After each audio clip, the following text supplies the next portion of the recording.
Qui est le plus mauvais, l'architecte ou le jardinier?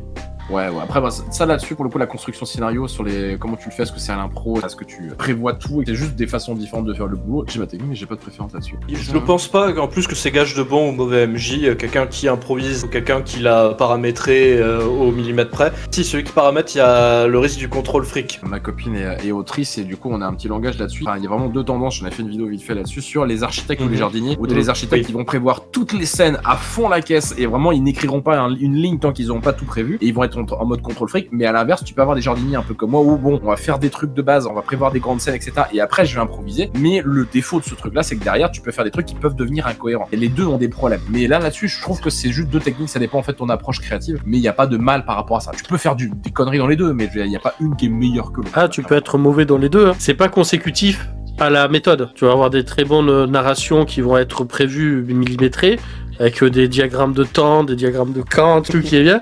Et à côté, d'autres qui sont en narration libre, qui vont aussi suivre une séquence tellement logique qu'on n'a pas l'impression que c'est du libre. Perso, c'est le point A au point B, problématique, démerdez-vous pour Gémeaux, donnez-moi une idée. Ça, c'est vrai que c'est un truc que j'ai vu chez certains MJ qui prévoient leur scénar, mais ils imaginent pas de solution. Et j'ai vu des MJ, des fois, dire, bah, c'est quoi la solution? T'as prévu quoi? Ah bah, je sais pas. Et bah, oui, mais tu vois bien, si toi-même, tu sais pas comment on est censé s'en sortir, comment tu veux que nous, on le fasse.